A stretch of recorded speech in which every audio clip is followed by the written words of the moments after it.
e pelo número do PMI é dos tem uns poucos. Daqui a bocado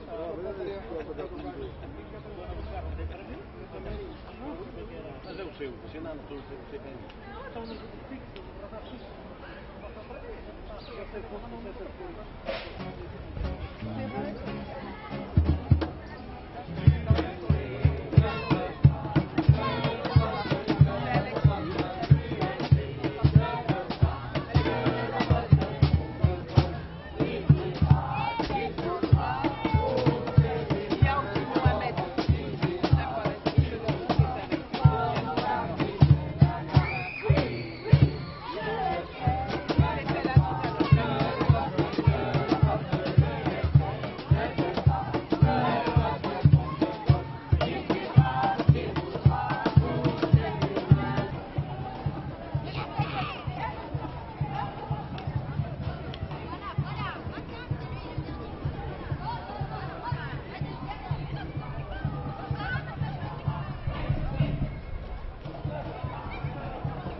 filmer là?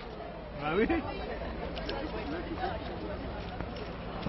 Jean-Luc Mélenchon! Hey!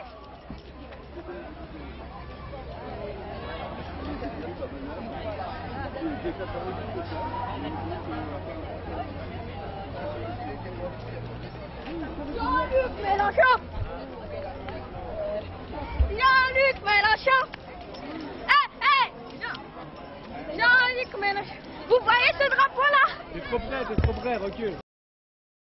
Jean-Luc Mélenchon! J'ai dit que c'est pas mon drapeau! Laisse-moi mon drapeau là!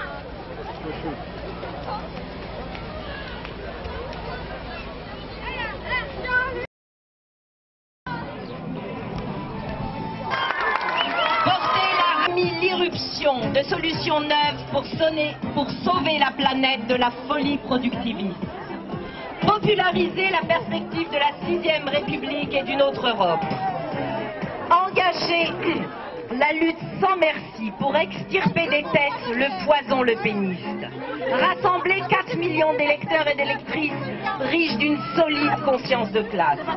Enfin, nous avons été, le 6 mai, la force décisive et service. Nous ne sommes qu'un commencement, mais nous sommes déjà grands de ce que nous avons semé. Maintenant, il faut porter le fer à l'Assemblée nationale. Des députés du Front de gauche en nombre, c'est une assurance tout risque pour le peuple. Car si l'espoir est là, rien n'est écrit. C'est maintenant que commence le bras de fer. Il ne faut surtout pas s'endormir dans l'attente de la Pierre, candidat sur la 10e circonscription.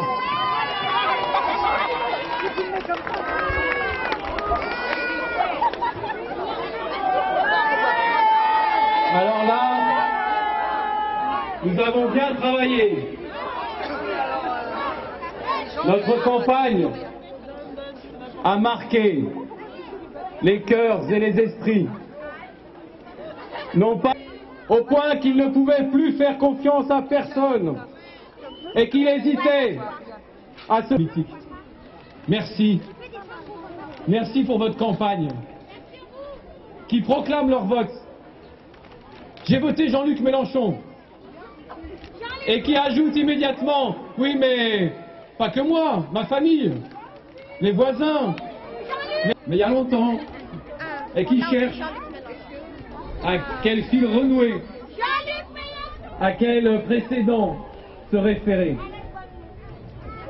Vous savez, nous avons souvent dans cette campagne, avec Jean-Luc, eu le sentiment de dire des choses très simples. Nous avons parlé de l'humain quand on ne parlait que de chiffres. Nous avons parlé des besoins sociaux, des besoins simples du peuple, alors qu'on ne parlait que de coûts à économiser. Nous avons parlé de l'avenir de notre planète, pris le pouvoir dans tous les compartiments de la vie humaine et pris le pouvoir jusque dans les têtes. Nous avons commencé. Nous allons continuer à penser par nous-mêmes, en balayant les mensonges, 1000 fois répétés par le système médiatique. Un mensonge reste un mensonge.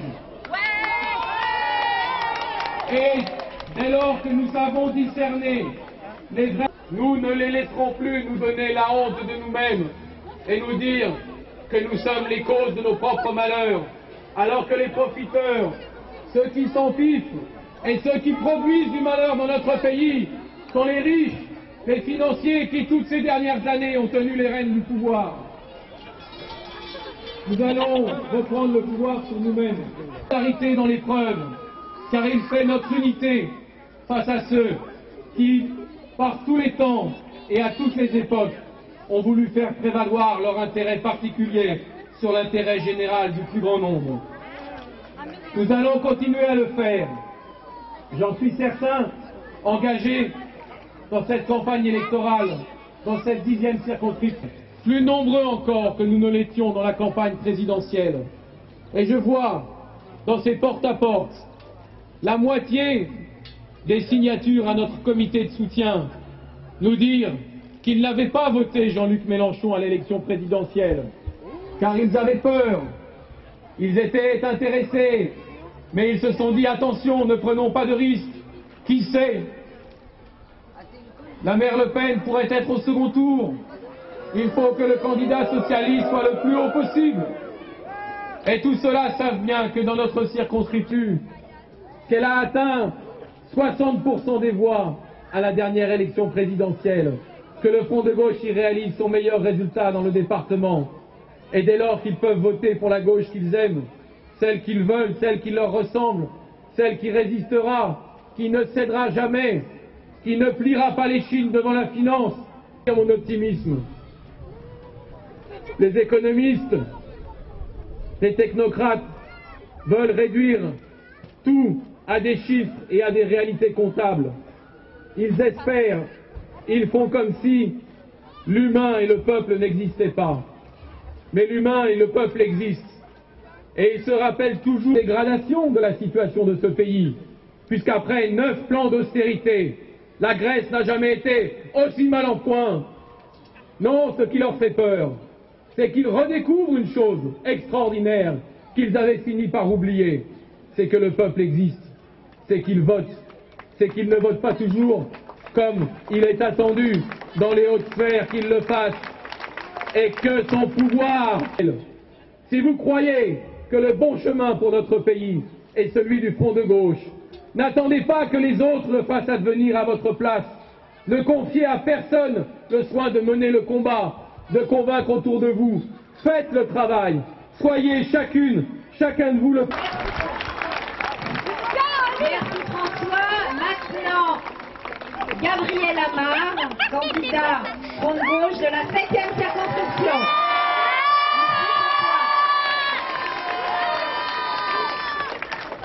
Mes chères concitoyennes, mes chers concitoyens, nous voici une nouvelle fois réunis sur cette belle place. C'est ici qu'ensemble nous avons honoré la mémoire du président Mitterrand avec Danielle, son épouse, qui a été depuis de tous les combats avec nous pour la démocratie et la liberté des premiers mètres cubes indispensables à la vie. Alors, c'est d'abord à vous, les habitants de la place François Mitterrand, avec les beaux drapeaux rouges de notre circonscription de banlieue. Ici, autour de cette place, nous savons ce que signifie avoir besoin que les richesses soient partagées. Ici, comme ailleurs, les fins de mois sont de plus en plus difficiles. Quand ce n'est pas la fin du mois, dès le premier jour de chaque mois. On n'a jamais été aussi riche. 1000 milliards de richesses produites chaque année en 1980. Près de 2000 milliards de richesses produites par votre travail et par les salariés de ce pays cette année. Je serai le député qui ouvre avec les maires de Viry-Châtillon et de Grigny la poste supplémentaire sur l'avenue Victor Schœlcher, non loin d'ici, et les nouveaux locaux du Pôle emploi qui nous pense pour présider aux destinées de notre bassin de vie en tant que président de l'agglomération.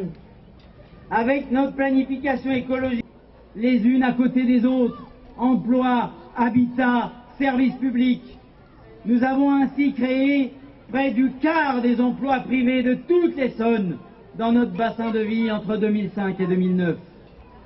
Alors, je veux être aussi la seule voie possible à l'initiative économique et individuelle.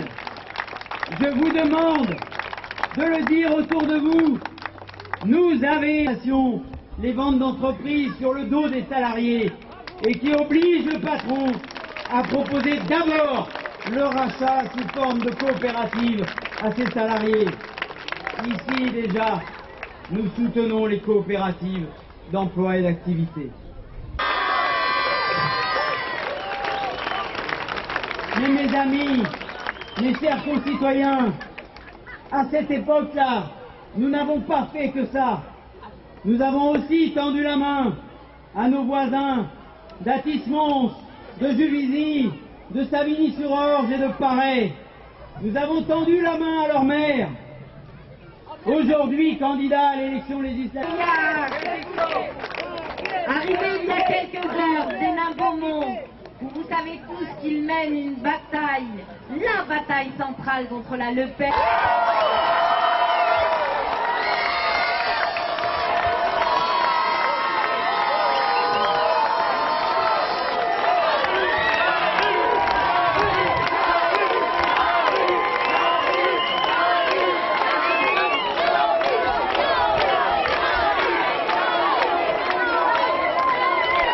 Nous on crie résistance.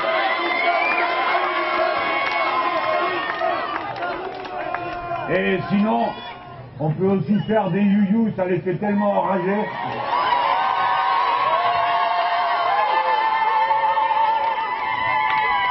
Merci. Merci. Bon, déjà, je vais pas suivre vos papiers. Je vais vous dire pourquoi ça me fait si plaisir les you-you. D'abord parce que je les ai entendus dans mon pays natal et vous savez tous qu'on a du mal à oublier ce qu'on a connu quand on était enfant. Et pour moi, c'est une musique familière et chaleureuse. Mais les autres, ça les énerve. Alors, ça me fait deux fois du bien. Une première fois parce que je reconnais une musique, une deuxième parce que ça les énerve. Et si je vous en parle là, on n'y est pas tout le temps, les amis, après on vous dit parler. C'est parce que nous, il faut qu'on y mette du sourire et de la joie dans la bataille politique qu'on mène. Tout à l'heure, les communistes ont réussi à coincer trois salopards qui distribuaient, regardez les communistes sont bêtes, ils distribuaient anonymement, ces crétins en plein jour, des tracts secrets. Et dessus, il y a ma photo, et ils ont laissé les cheveux bien dressés pour que j'ai l'air d'un diable. Ils ont mis un fond vert, ils ont mis une très belle phrase de moi, que j'assume, que j'ai dit à Marseille, mais vous allez voir dans quel cadre, j'ai dit, il n'y a pas d'avenir pour la France sans les Arabes et les Berbères du Maghreb. Pourquoi j'ai dit ça? Pourquoi j'ai dit ça? Parce que nous les Français, tous là autant que nous sommes, nos enfants, nos petits-enfants, nous sommes liés d'une manière indissoluble avec les populations du Maghreb. Nos enfants, nos petits-enfants sont les mêmes. Et puis de l'autre côté de la Méditerranée, il y a 100 millions de personnes dont un très grand nombre a en commun avec nous la langue française. Et par conséquent, en même temps que nous construisons l'Union européenne si mal, nous devrions aussi nous préoccuper de ceux qui sont de pense comme moi. Et nous, la différence, c'est que nous le disons, nous sommes fiers d'être mélangés, nous sommes heureux de vivre tous ensemble, ça nous fait plaisir, vous comprenez? Voilà. Alors il y en a, ça leur fait pas plaisir. Mais jusqu'à présent, il n'y avait qu'eux qui tenaient le dessus du pavé. Tous les autres, il fallait parler en baissant la tête, pas trop fort. Ce temps-là est terminé.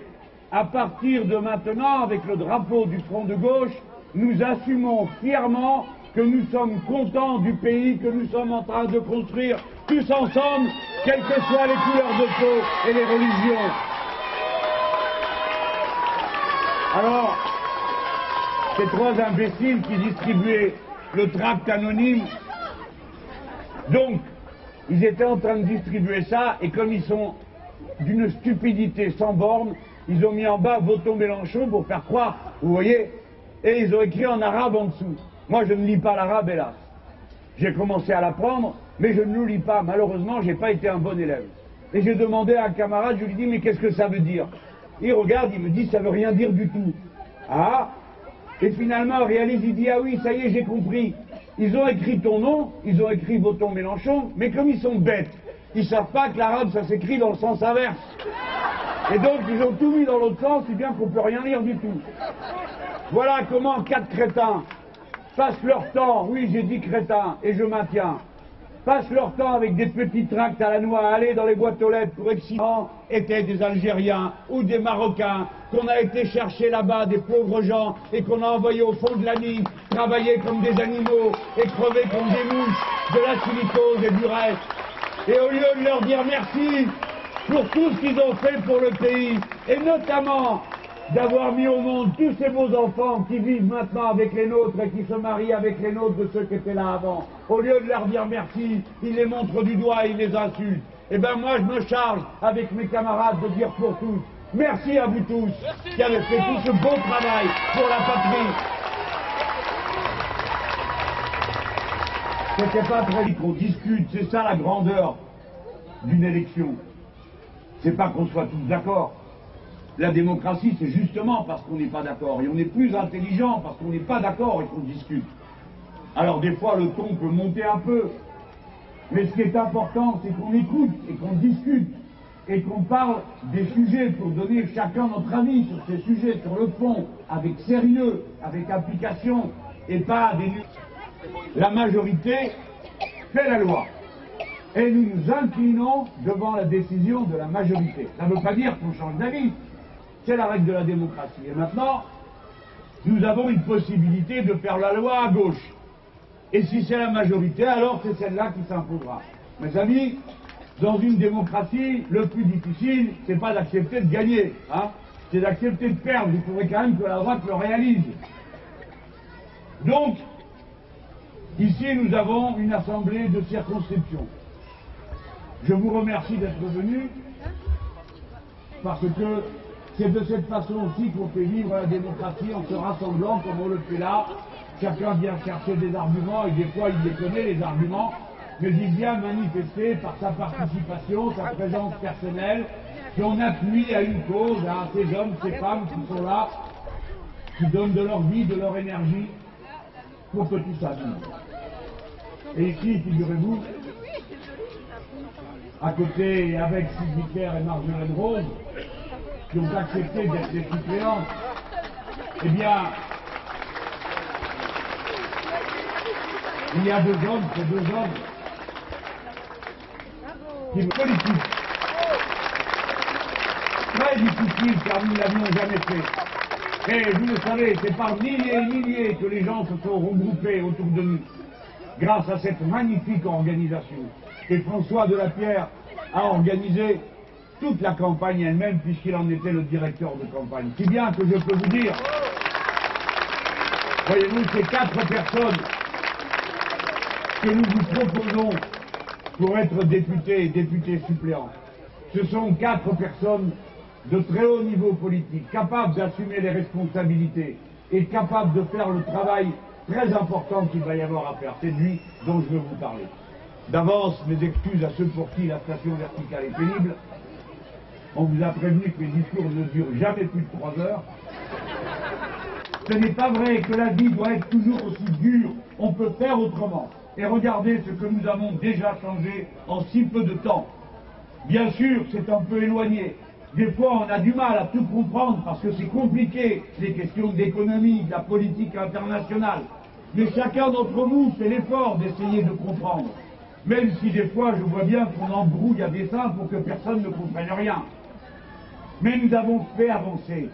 Et qu'ils vont nous faire ce qu'ils font aux émigrés en Grèce. Mais je lui dis, mais madame, vous n'êtes pas émigrée, vous êtes née là. Elle me dit, oui, oui, et mes enfants aussi. Mais les gens ont peur.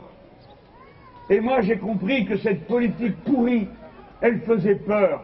Et que beaucoup de nos concitoyens avaient besoin d'entendre quelqu'un comme moi et comme ceux qui m'entourent et qui disent, n'ayez pas peur, nous serons tous solidaires, nous sommes les plus nombreux, c'est nous qui aurons le dernier mot.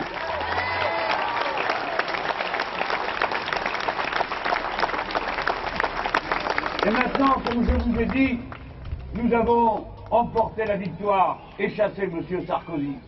Nous avons chassé, mis en déroute ses idées, pas seulement sa personne. Mais, mes amis, il y a une autre chose qu'il faut dire et qui change le sens de cette victoire que nous avons remportée.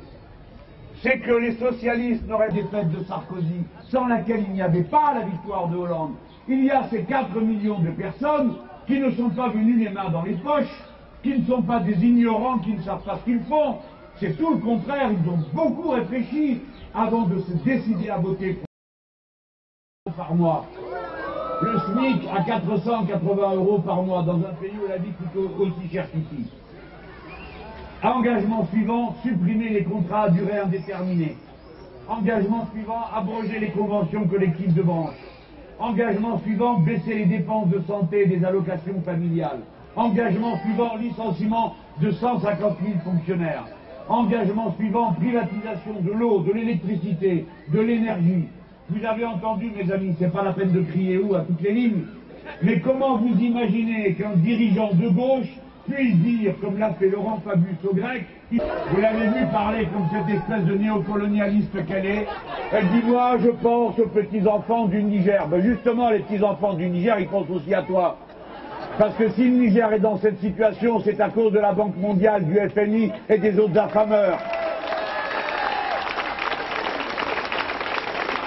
Parce que si les Africains souffrent autant, c'est aussi parce qu'on leur a imposé les politiques qui aujourd'hui sont en train de dévaster la Grèce et les autres pays d'Europe.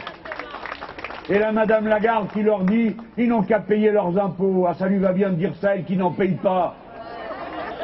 Et puis, c'est pas une paye de fonctionnaire grec qu'elle gagne, hein. D'accord, c'est 500 000 €, vous l'avez tous lu. Ah, vous avez vu, hein, comme il se croit malin. Il se croit tellement à part, qu'ils pensent qu'on est tellement bêtes qu'on ne va pas se poser la question de savoir combien ils en payent, eux, d'impôts.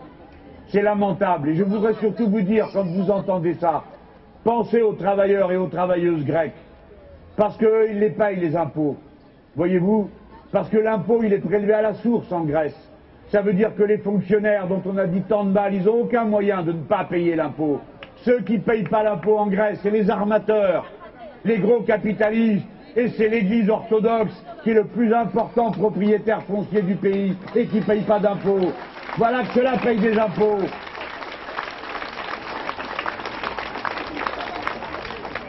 Alors, ni engagement, ni insulte, ni menace. Il est temps de parler aux Grecs, La catastrophe, mes amis, la catastrophe économique, elle a commencé dans tous ces pays où d'année en année on produit moins de richesses parce que le marché se contracte. Et quand l'activité se réduit, alors il y a moins de paye. Comme il y a moins de paye, il y a moins de rentrée d'impôts. Comme il y a moins de rentrée d'impôts, il y a plus de déficit, donc il y a plus de dettes, donc ça recommence plus d'emprunts. Cette politique ne mène nulle part. Quand il y a 2 ans, avec le Front de gauche, les premiers, nous avons dit il faut arrêter cette histoire. Il faut que la Banque centrale européenne prête directement aux États. À taux très faible, vous verrez, on tuera la spéculation. Ah, on m'a regardé de haut, et maintenant on en est où? Est-ce que quelqu'un a une autre solution à proposer parmi ces très intelligents qui ont précipité tous ces pays dans le chaos et la catastrophe? Non, aucun. C'est nous qui avons raison. C'est nous qui avons raison.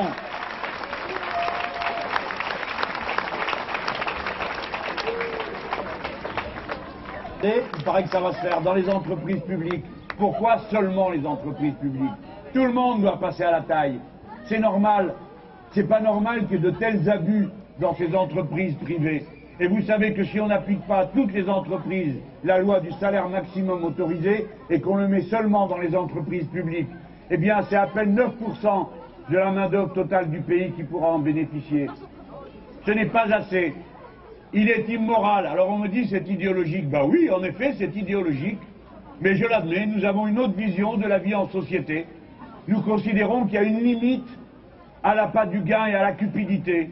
Et nous croyons que beaucoup de gens qui sont ici peuvent en témoigner. C'est pas la cupidité, c'est pas la rapacité qui est le premier moteur de la vie. Il y a bien d'autres sentiments qui comptent dans la vie. D'abord le goût de son travail qu'on aime, du travail bien fait, de la belle besogne qui anime beaucoup.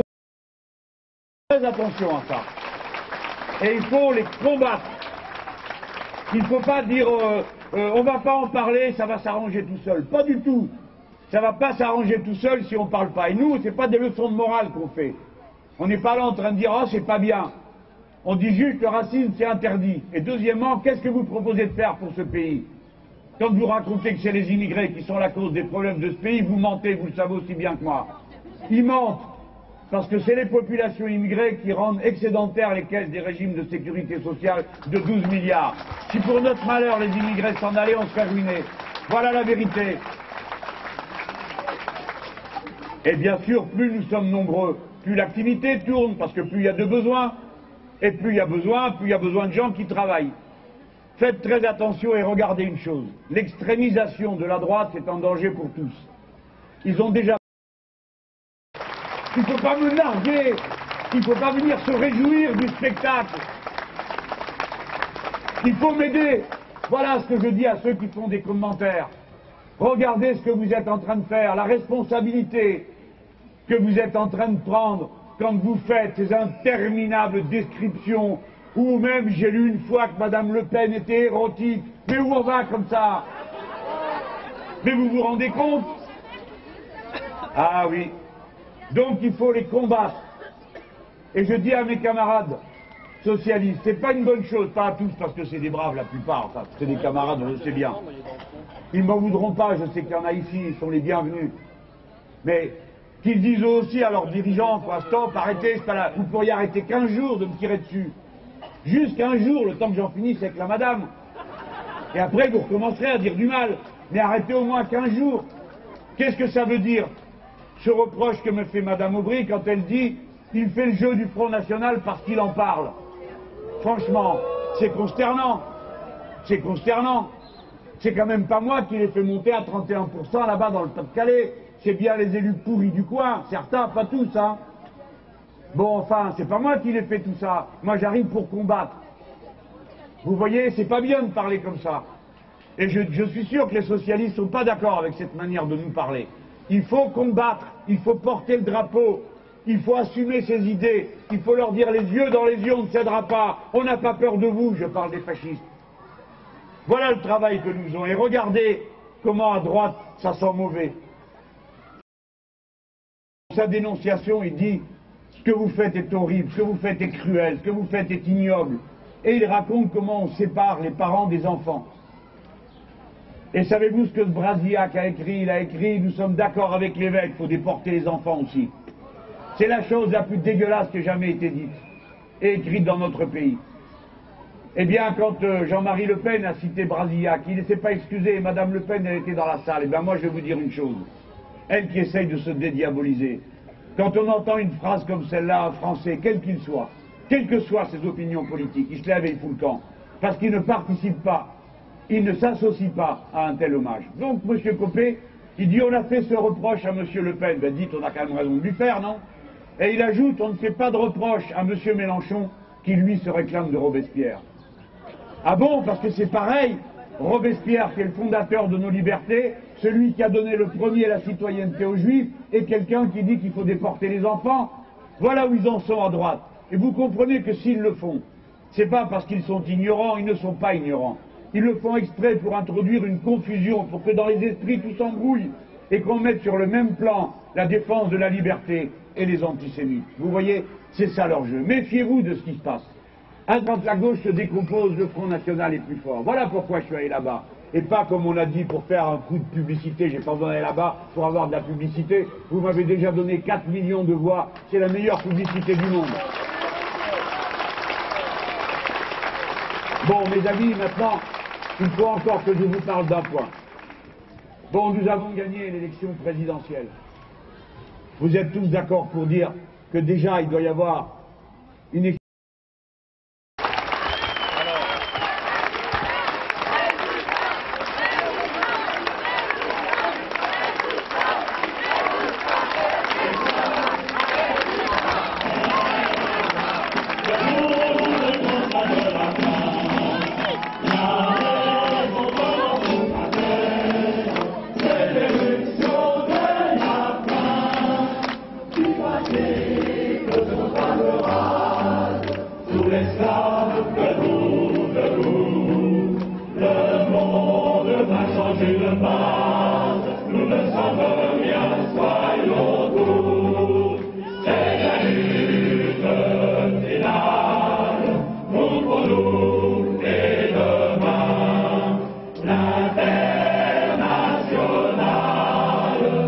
Sera le genre humain.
qui sont venus et qui étaient là de nous retrouver.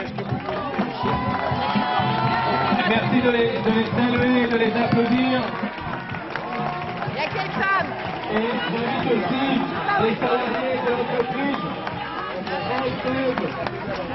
Veolia, que l'on connaît plus sous le nom des cartes d'entrée, qui ont fait grève et qui font grève pour les conditions de travail, les conditions de service à la population et les salaires, à être parmi nous.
Vous voulez faire une photo? Tu peux nous prendre? Ah non, il a...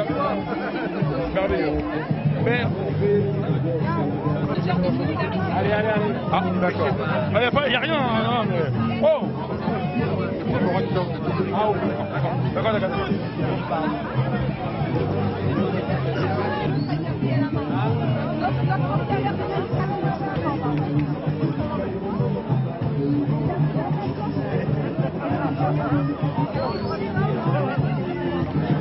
J'arrive. Ah, comment... Je l'ai vu. Ah, Josiane, allez, hein. Aide-moi à gagner. On fait tout pour gagner de la terre. On va le faire gagner. On va mettre à l'amende maladie. Ouais, non. Même un tract de dissidence.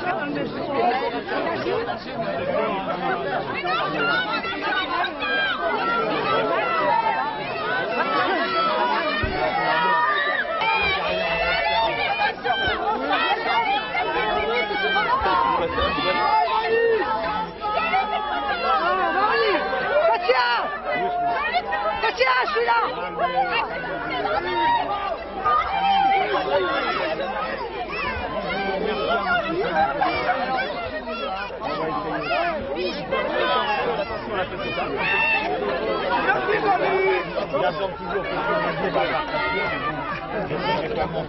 Je me rappelle, on a des femmes, mais si j'étais perdu avec ta baguette, je lui dirais que je me rappelle très bien, parce que ça a été un grand moment pour moi. Et je ne vois rien du tout, ma chérie. Tu me fais signer, mais on voit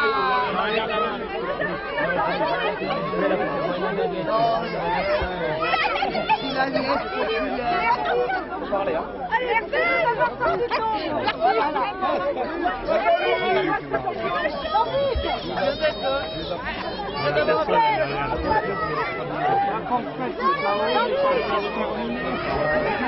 Vous voulez reculer? Ah oui, tu peux aller.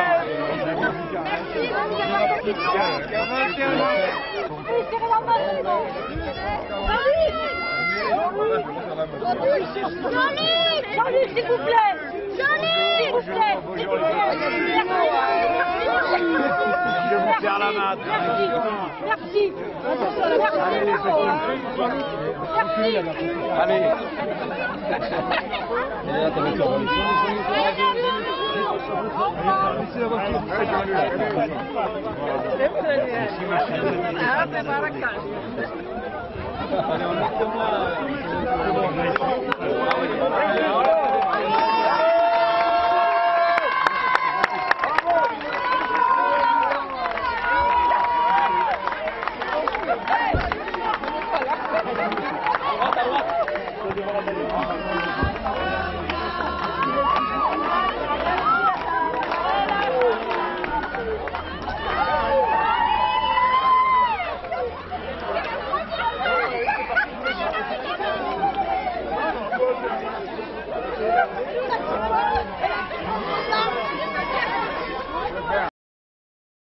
Tu as voyagé. Non, mais s'il faudrait, c'est quelqu'un qui monte sur.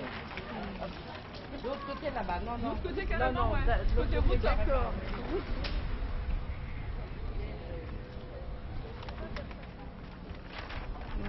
Ça se passe bien les préparatifs? Ça se passe bien. Le vent ne nous aide pas toujours, mais ça va être une jolie salle. Alors tous ensemble avec le front de gauche. T'es d'où toi? T'es de Saint-Jean? De Morsan. De Morsan, Morsan-sur-Aube. ok. Et toi tu viens d'où? Bah moi je viens de Paris, mais je viens filer un coup de main. Ah d'accord. Tu connais un petit peu cette banlieue? Ouais, je commence Ouais, là, ça ouais. fait 2-3 semaines. Ouais. Je commence à bien connaître le terrain. Non, c'est sympa comme coin. Là on fait beaucoup de...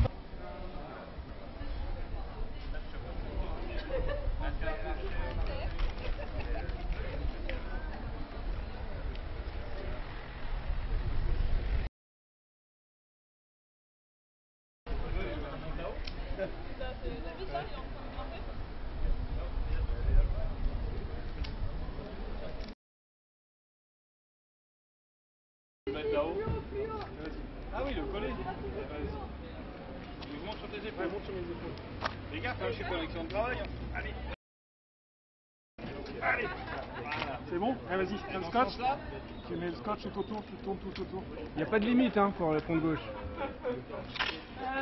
Je veux pas dire un truc là, je veux pas être désobligeante, mais c'est pas si haut que ça en fait. Hein. Je sais pas, c'est lui hein, qui est là-haut. C'est mieux là? Tu montes encore. Tu peux monter? Eh ben, écoute, ça fait pas tirer. On est parti, c'est un peu... Ça fait un peu agressif. Mais je te tiens là. C'est bon?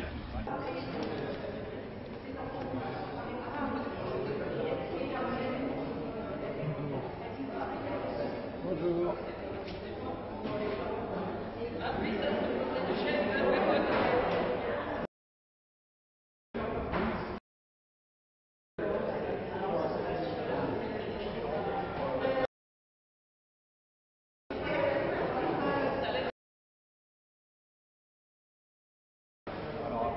Oh bah, de toute façon, le bois est marron, alors on était plus petits, ça va aller.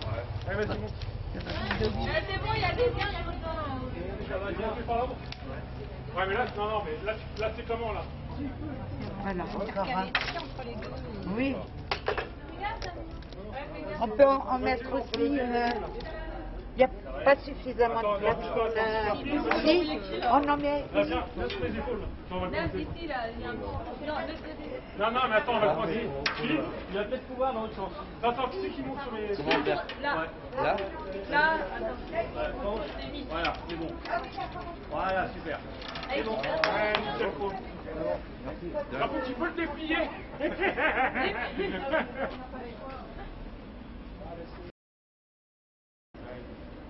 Voilà. Ah, par contre, pour ça, attends, bouge pas. C'est bon, c'est bon. Voilà. C'est bon? C'est bon. Ouais.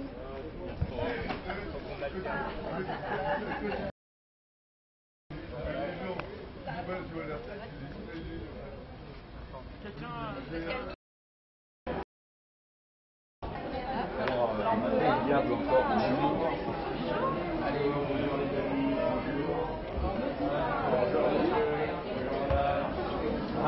Tu sais, je vais les faire maintenant.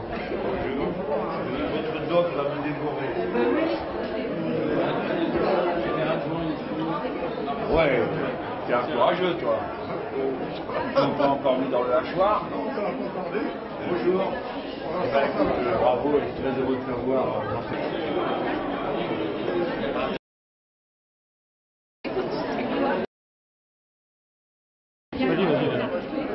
Depuis la période de Jean-Roch, je le reconnais aussi. Bonjour, celui-là aussi. Moi, je suis des mêmes. Oui, c'est une... C'est lui, mon... Alors, Alors, ton petit, là. sa mère était mère d'avion. Oui, oui. C'est pas vrai. Ben, alors, dimanche, on fait la mort du Camille le Rouge là-bas. On va faire honneur, ils mettent tout. Ça, tu l'as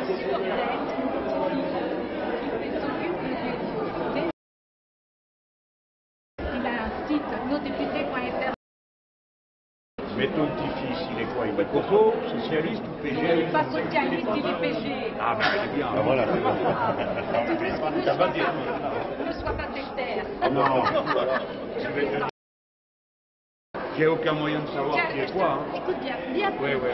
Tu vois ce monsieur, écoute bien, ce monsieur, on était au restaurant dimanche avec des copains. C'est lui qui nous a servi. Et il a parlé de M. Mélenchon. Alors je lui ai dit, je lui ai donné une invitation, il est là. Pas bon ça? Bon travail. Ben, heureux de vous voir là. Vous avez vu, hein, nos anciens. Ah oui, ça vous comprenez pourquoi on est là.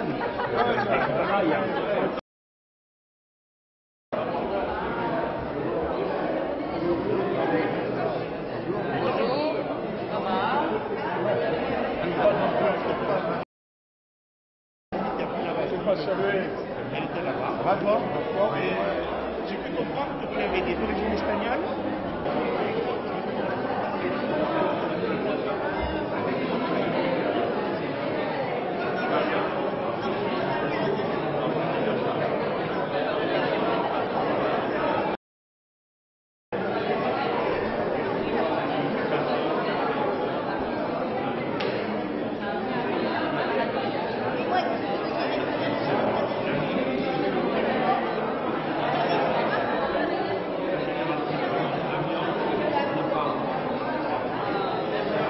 On m'a dit que j'étais plus beau en vrai qu'en télé.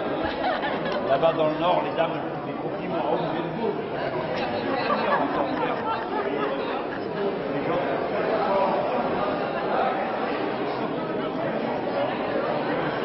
C'est bien qu'il ne faut pas y aller. Il y a habité. Oui. Voilà.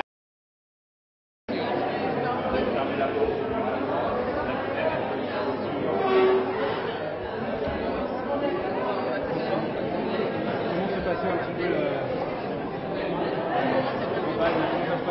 Ah ben, c'est une campagne très active parce qu'il faut arriver, elle est courte, hein. On a peu de temps, c'est mangé par des ponts innombrables et beaucoup de gens ont le temps après la présidentielle, il y a l'installation du gouvernement, la passation de pouvoir, le choix des ministres et toutes les petites histoires, les anecdotes, les symboles qui émaillent la constitution d'un gouvernement. Donc il faut un certain temps avant que les gens soient à nouveau disponibles. Là on a un peu l'impression de lancer la campagne alors même qu'on n'a jamais arrêté, à la fois pendant toute la présidentielle, pendant l'entre-deux tours, on faisait du porte-à-porte. Dès le lendemain du résultat du deuxième tour, on avait un tract d'analyse des résultats pour la suite, donc on n'a vraiment jamais posé le sac. Mais pour beaucoup de gens, la campagne commence en ce moment, aujourd'hui, après le dernier gros pont de la Pentecôte, et on est un peu plus dans le vif du sujet de la politique qui doit être menée dans ce pays.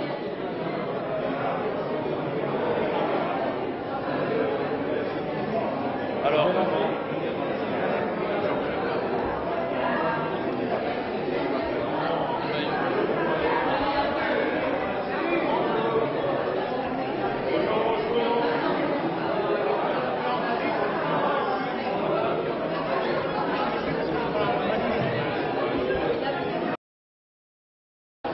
attaquer la bise ni rien. Qu'est-ce que ça veut dire? Bien, je vous propose, on a un temps limité. Et comme vous le savez, nous sommes un certain nombre dans cette salle à aller dans un meeting. Là, François Mitterrand à Viry-Châtillon. Oui, alors il faut parler lentement parce que l'acoustique, on m'avait prévenu, n'est pas bonne. Donc je disais qu'un certain nombre d'entre nous ici partons à 19h. C'est tôt. Bon, pour les retraités, ça n'est pas une difficulté. Et encore. Mais bon, je vois qu'il y en a dans cette salle. Mais c'est pas un horaire facile pour ceux d'entre nous qui puissent s'exprimer, parler. Je dirais pourquoi nous avons pensé que cela avait un intérêt de nous donner la parole. Ensuite, nous pourrons un peu réagir à moitié une conversation. Ça n'est pas un meeting, il y aura le meeting plus tard. Et Jean-Luc Mélenchon qui nous fait vraiment l'amitié de venir. Vous savez qu'il est occupé lui-même par une campagne législative. Nous, on veut tous qu'il y arrive. Donc, je crois mieux aussi. Donc, il y consacre tout le temps qu'il faut. Bonjour, Marjo est habituée. Voilà, alors je représente le BRA, le mouvement contre le racisme et pour l'amitié entre les peuples. Évidemment, je tiens à féliciter le Front de Mélenchon pour le combat. C'est le seul parti qui a ouvertement mené ce combat. Inutile de dire que nous sommes ravis qu'il ait lieu et que nous soutiendrons jusqu'au bout, puisque par là même ça nous soutient aussi. Voilà.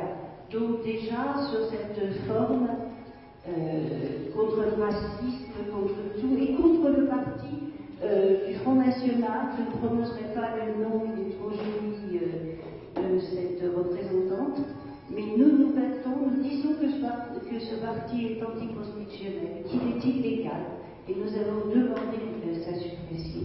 Voilà. Donc, premier point. Et deuxième point, en tant qu'association, tu disais, François, que la retraite à 60 ans, eh ben, c'est très important parce que nous... Nombre d'activités bénévoles. Mais en même temps, il y a toute une série de problèmes qui se posent et je souhaiterais que dans les différentes interventions, dans la prise en charge, dans la prise en compte d'un certain nombre de questions, 5 millions de retraités ont entre 800 et 400 euros par mois. On se rend compte ce que ça peut donner.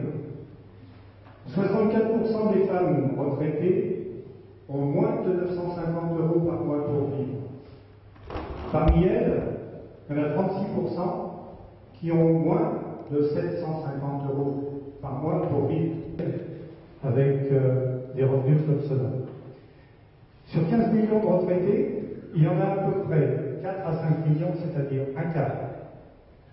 Un quart qui vivent en dessous du seuil de pauvreté, c'est-à-dire en gros, à la louche, entre 900 et 1000 euros par mois. Je crois que c'est 950. 960. Voilà. Bon, on touche du doigt la réalité de ce que vivent les retraités. Je trouve que dans la campagne qui a eu lieu sur les présidentielles, dans la campagne qui est en train de s'engager sur les législatives, je trouve que cette question de la retraite n'a pas été posée comme elle devrait l'être.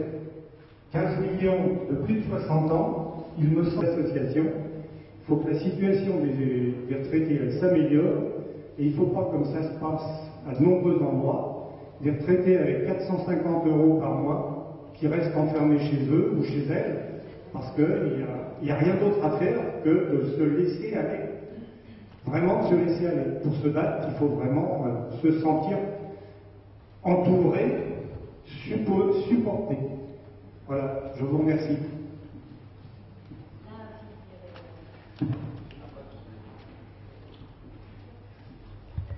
Bonjour, donc j'interviens en dehors de mes responsabilités au Front de gauche sur Saint-Geneviève. De la solidarité, d'ailleurs on en a marre qu'on nous félicite parce qu'on aimerait mieux faire autre chose que moi j'ai 80 ans, que de passer mon temps à aider les gens. Je trouve qu'on a assez milité et que les gens méritent davantage que ça. On les méprise.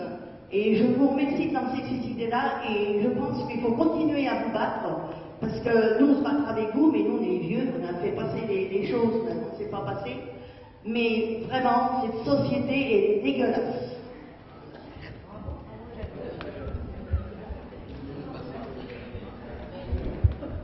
Alors bonjour, moi je suis Femme Solidaire 91.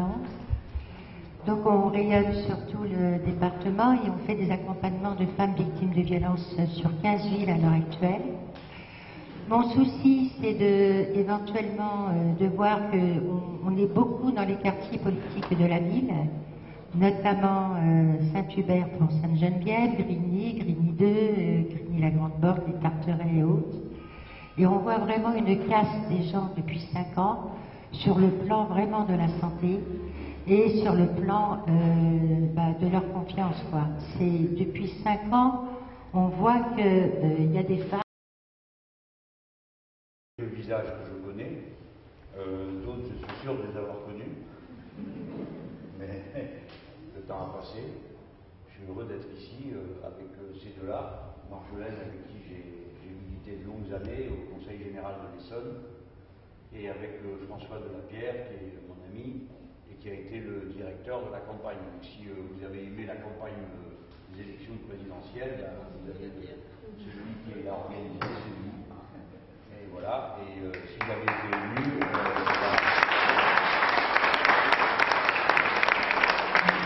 vous avez eu l'occasion de boire de la bière sur un peu plus. Bon, j'adresse un petit salut aux socialistes qui ont fait le déplacement. Une personne m'a dit je viens fair play. Bon, très bien.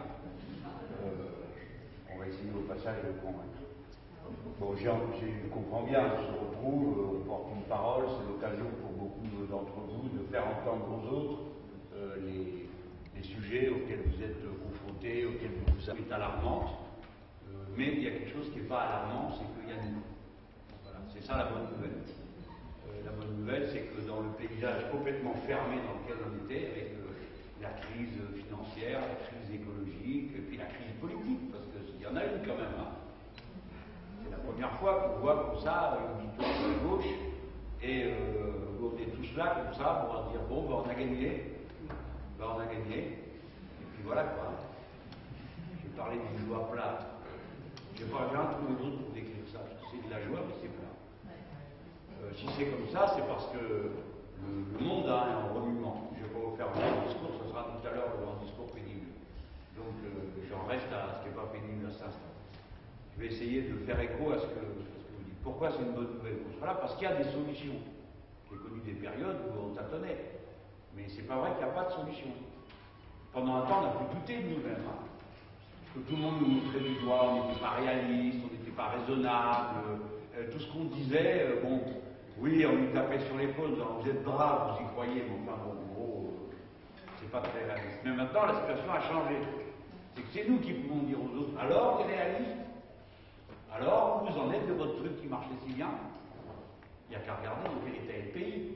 Il n'y a qu'à regarder en quel état est la Grèce. Il n'y a qu'à regarder ce que ça donne, vos salades. Ce que vous nous répétez depuis des années, en serrant la ceinture, en comprimant les coûts salariaux, en diminuant les dépenses publiques, et ben ça va aller mieux, parce qu'il va y avoir de l'argent qui va venir du secteur privé, blablabla. Où c'est tout ça?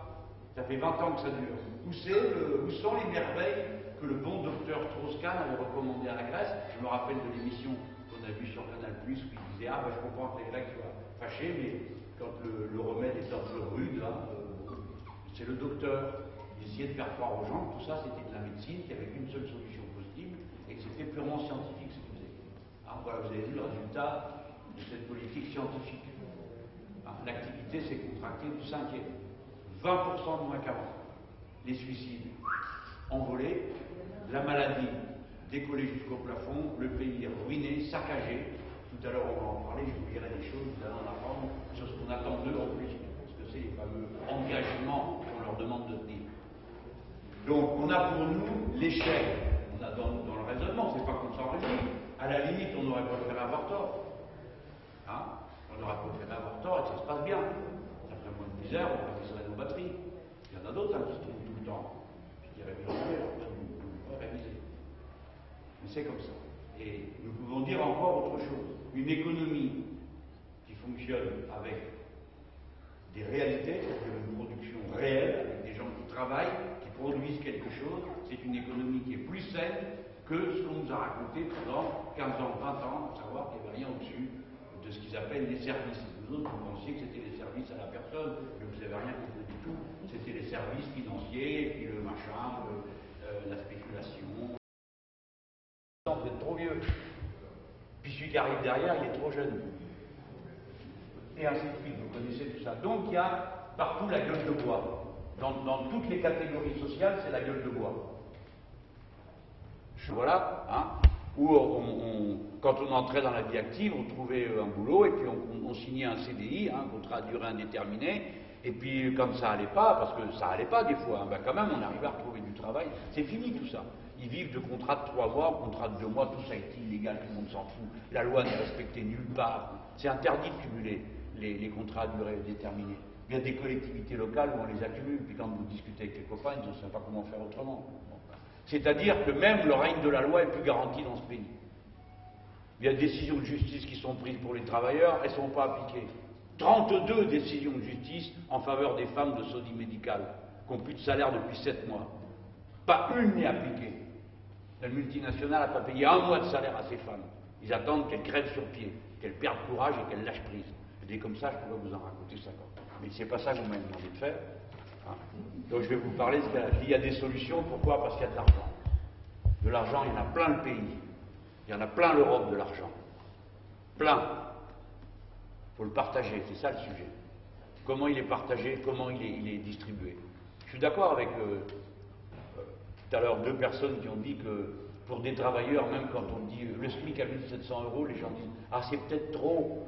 Parce qu'on a enfoncé la résignation dans le crâne des gens comme des clous dans le bois. Hein. Mais j'ai toujours connu ça. Il y en a pas mal ici qui militent depuis des années. Hein. Quand on faisait la retraite à 60 ans dans les années 80, on vous disait « Ah, c'est bien, vous êtes jeune, vous y croyez, c'est bien, mais ce ne sera pas pour nous ». Pourtant, on l'a fait. Hein. Bon. Et je vous signale que, contrairement au bobard que raconte la droite, le régime, il a été bénéficiaire pendant très longtemps. Et qu'en 2000, on a eu 2 années où on a fait des embauches de masse, entre 1997 et l'an 2000, hein, on a eu, sous le gouvernement Jospin, il y avait de la croissance à un bon niveau, comme on avait fait. On avait commencé par aller piquer aux grandes boîtes 75 milliards qu'on a remis dans le commerce, 300 000 emplois jeunes, ça veut dire des jeunes qui avaient 5 ans de visibilité devant eux. Je ne dis pas que c'était la panacée, mais enfin ça permettait de démarrer. 5 ans de visibilité, alors que la plupart de nos jeunes, ils n'ont pas 3 mois de visibilité. Comment voulez-vous qu'ils louent un appartement?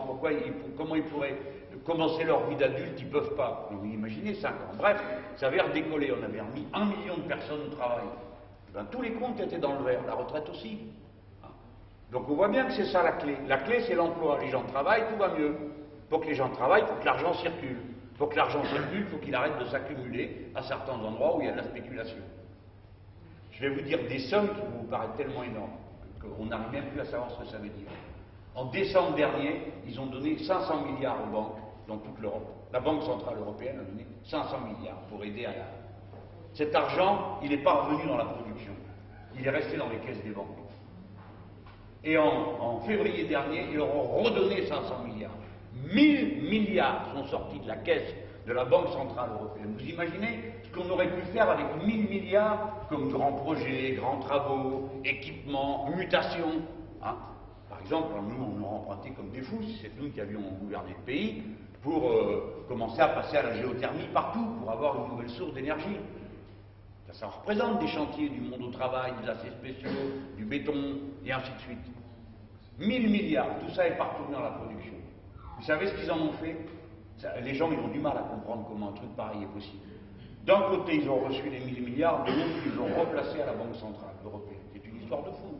Cet argent a fait un tour, il n'a rien produit entre-temps. Il a juste donné à chaque banque la possibilité elle-même d'intervenir sur d'autres marchés financiers. Ça ne produit rien. Ça ne produit pas une roue de bicyclette, ça ne produit pas un soin à une personne. Alors les gens, quand ils se mettent dans la tête que 1700 € c'est trop, c'est parce qu'on leur a dit que c'était trop. Comme autrefois, il y a la résignation. Ils ne se rendent pas compte que c'est rien, 1700 € du point de vue du fonctionnement de l'économie. Quand je discute avec des commerçants, par exemple, ils disent « Ah, 1700 €, bon, évidemment, ils pensent à leur employé. Oui, oui, c'est beaucoup trop et tout ça. Je dis « Mais d'accord, mais enfin, ça marche le commerce en ce moment? Ah non, non, c'est la catastrophe. Ah bon? Ben oui, mais pourquoi? C'est pas bon ce qu'il y a chez vous?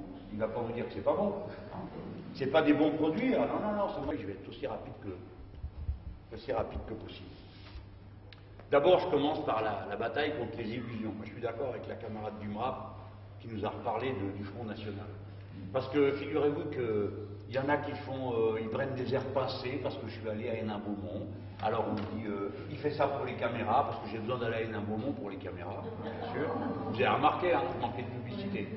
Après, on dit, oui, mais les mêmes, ça va être un match, et alors cette espèce de gros Bouddha malfaisant de Alain Duhamel, qui dit ça sera un combat de coq. Hein. Bon, il n'y a pas été, il ne sait pas de qui il s'agit, mais il a décidé dans sa tête à lui que ça sera un combat de coq. Hein. Voilà. Non, ça ne sera pas un combat de coq, c'est le combat sérieux de notre époque. Hein. Et moi, je vous dis, j'ai ma conscience pour moi. Hein. Il faut combattre ces gens-là. Moi, je suis d'accord avec vous, j'étais contre. Je pense que c'est un parti illégal. Hein. Je vais vous raconter une histoire qu'elle est toute fraîche.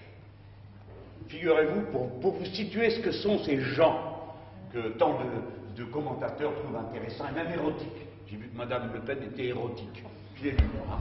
Alors, bon, quand c'est pas la fille, c'est la petite fille. Aujourd'hui, on a une page entière dans le Parisien, qui est un journal anticommuniste de première, mais alors, de là à passer le Front National, mais enfin, ils y sont. Les blas à faire la... Alors, figurez-vous que ça fait 2-3 jours là-bas à Beaumont, qu'il y a un tract que personne n'a vu, hein, à part qu'on l'a montré à tout le monde. Mais c'est tellement plus intéressant de montrer la madame et de parler d'elle que de montrer la saloperie qu'il y a derrière. Hein. Il distribue un tract partout où il est marqué une phrase de moi qui est extraite de mon discours de Marseille, dont je suis très fier, et qui dit « Il n'y a pas d'avenir pour la France sans les Arabes et les Berbères du Maghreb ». Parce qu'il n'y a pas d'avenir pour la France si on ne s'occupe pas de 100 millions de personnes qui sont de l'autre côté de la Méditerranée, qui parlent la même langue que nous, avec qui nous avons des enfants et des petits-enfants. Évidemment, pris dans le contexte, vous comprenez tous ce que ça veut dire. Hein. Mais eux, ils sortent la phrase pourquoi? Pour exciter les gens les uns contre les autres. Et vous savez ce qu'ils font? Ils choisissent les boîtes aux lettres. Ils vont dans les quartiers où il n'y a pas trop de bronzés. Hein, pour leur mettre ça, pour les enrager. Et puis il est marqué en bas, votons Mélenchon. Et il y a un truc qui est écrit en arabe, mais comme c'est des bourriques qui ne savent même pas écrire l'arabe, ils ne savent pas que l'arabe ça s'écrit dans le sens inverse. D'accord? Alors ils l'ont mis dans le sens de on ne comprend rien du tout. J'ai montré ça aux copains qui lisent l'arabe, ils se marrent, ils ne comprennent pas ce que ça veut dire. Bon, en effet, parce que ce sont des bourriques. Ils n'ont pas grand chose dans la tête. Vous savez, il ne faut pas être très intelligent pour être raciste. Et alors, ils ramassent des pauvres diables à qui ils filent la pièce, hein, et les pauvres diables, ils vont distribuer ces tracts. Et sauf que manque de bol, nous, on est partout. Le Parti communiste, les syndicalistes, parce qu'on nous fait des grands discours sur la présence de la madame et de ses chiens de garde partout, non, ils sont tous au même endroit.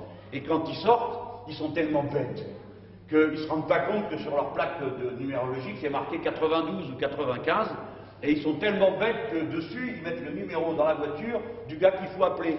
Puis il est marqué DPS, donc on leur a coupé la voiture, pris le téléphone et on a appelé. Allô, il y a un problème, ils ont rappliqué. Vous voyez, ça s'est passé cet après-midi, ça. Voilà ce que c'est, ces gens. Ils passent leur temps à exciter.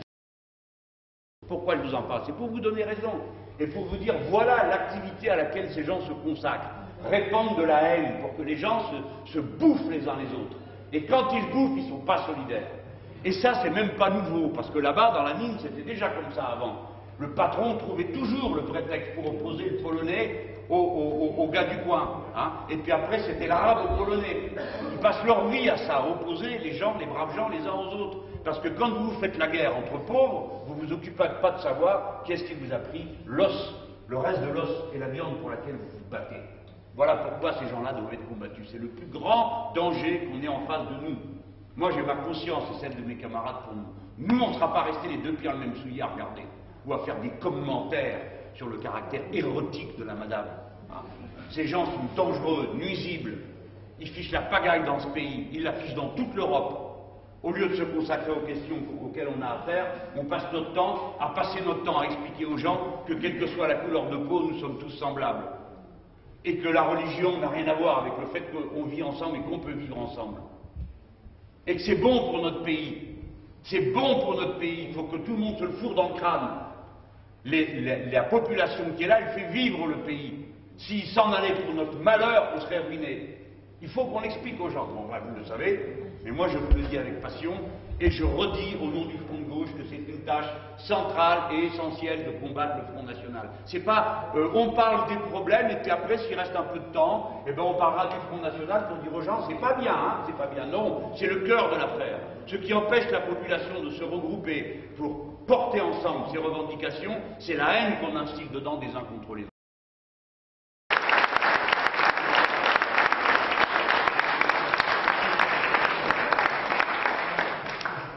Alors, vous voyez, on est bizarrement organisé. Et alors, soutenir votre directeur de campagne, c'est... Oui, un ami. Alors, quelle est la question? C'est lui qui a fait votre campagne? Oui, François de la Pierre a été mon directeur de campagne. C'est un homme très brillant, avec qui je milite depuis très longtemps.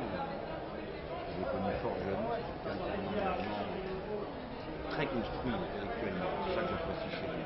C'est un petit bonheur aussi chez moi. Il était là pendant des années. Ça vous espérez en quelque sorte reconquérir l'Essonne? Vous avez été élu pendant des années. C'est plus moi. Moi, je ne suis plus en Essonne. Je suis parti, mais oui, cette jeune génération, Pierre, Amar et tous les autres, oui, c'est eux qui sont en train de reconstruire une mouvance qui était autrefois celle du socialisme de gauche que j'ai dirigé pendant très longtemps et dont les les principaux animateurs ont suivi des voies différentes, comme vous le savez. Pourquoi l'Essonne est fertile Parce pour que la gauche du socialisme? Parce que c'est un petit pays neuf. Vous voyez, c'est ça qui change. Ici, c'est le département de France le plus jeune, où la proportion des gens de moins de 20 ans est la plus élevée.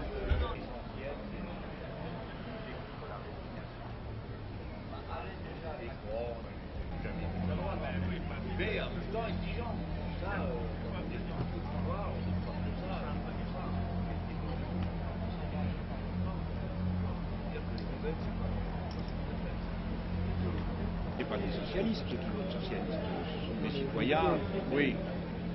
Ben non, c'est un peu partout, à droite.